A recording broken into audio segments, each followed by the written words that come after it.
말씀을 델리버리 하도록 하겠습니다. 추석 연휴 어떻게 지내셨는지요?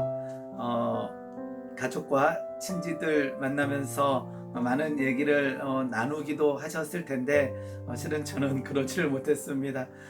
고향이 제주도인데 갈 수 있는 상황이 아니어서 이제 가지를 못했습니다.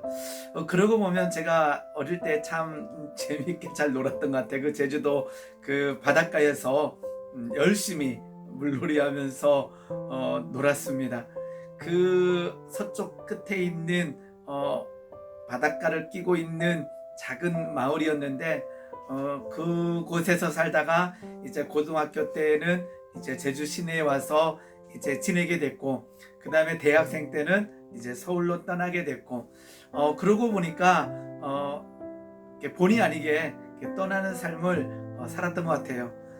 감사하게도 몇 년 전에는 이제 이 한국을 떠나서 캐나다에 잠시 머무를 수 있는 기회도 있었습니다.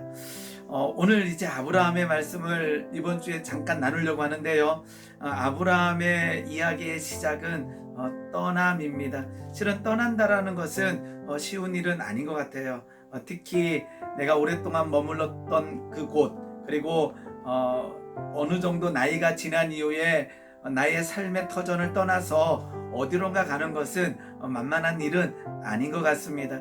오늘 창세기 12장 말씀을 나누는데 하나님께서 아브라함에게 말씀하십니다.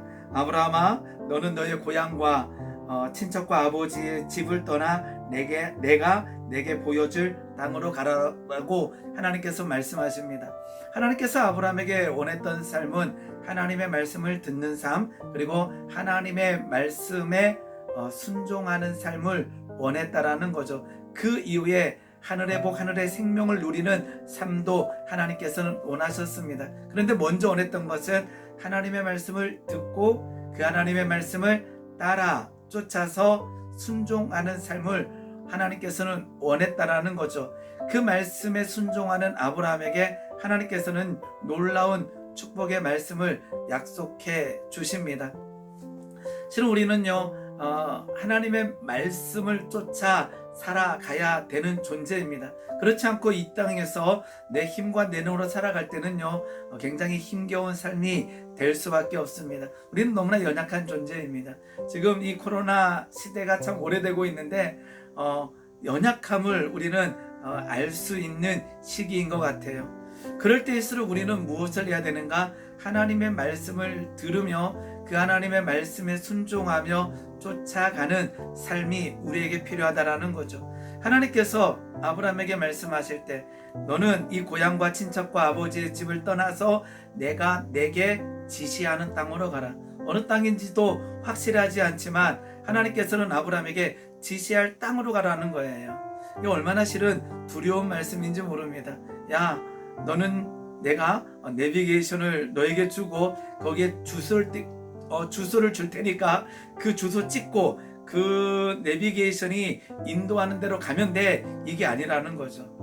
내비게이션도 없고 명확하지도 않은 그곳, 하나님께서 지시할 땅으로 가라고 했을 때 아브라함은 말씀을 쫓아갔다라고 되어 있습니다. 나이가 75세였다라는 거죠. 이에 아브라함이 여호와의 말씀을 따라갔고 롯도 그와 함께 갔으며 아브라함이 하란을 떠날 때에 75세였더라. 우리의 삶은 어떤지요? 하나님의 말씀을 듣고 있죠? 하나님의 말씀을 따르고 있는지요? 오늘 이 아브라함의 순종의 삶을 보면서 하나님의 말씀을 듣는 삶, 이것은 우리가 어렵지 않은 것 같아요. 요즘에 특히나 이렇게 유튜브를 통해서 들을 수 있는 시대 얼마나 좋습니까? 하나님의 말씀을 읽고 듣는 것은 실은 어렵지는 않은 것 같아요. 시간이 있고 그 다음에 조금만 노력하게 되면 하나님의 말씀을 읽는 것, 듣는 것, 묵상하는 것은 어렵지 않은 시대에 살고 있습니다. 그런데 하나님께서 우리에게 말씀하시죠.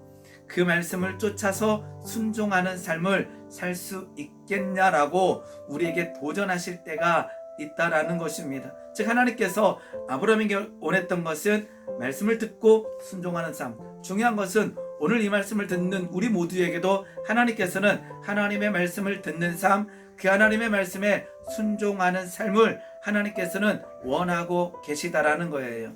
그런데 이제 차차 아브라함에 대해서 나누겠지만 그 하나님의 말씀을 듣고 순종하는 삶이 평탄하거나 그냥 자연스럽게 되어진다면 너무나 쉬운 길이지요. 그런데 그 말씀을 따라 사는 삶은 어쩌면 좁은 길이고 어려운 길이라는 거죠. 내 힘을 내려놔야 되고 내 능력을 내려놔야 되고 온전히 하나님의 인도하심을 묵상하며 그 음성의 귀를 기울이며 한 걸음 한 걸음 내디뎌야 되는 삶이라는 것입니다.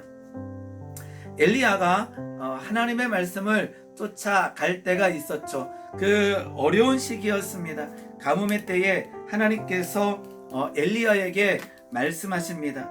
하나님께서 여호와의 말씀이 엘리야에게 임하여 이르시되 너는 일어나 시돈에 속한 사르밧으로 가서 거기 머물라. 내가 그곳 과부에게 명령하여 내게 음식을 주게 하였느니라. 하나님, 사르밧 몇 번지요? 라고 묻고 싶은 게 우리들의 마음일 때가 있습니다.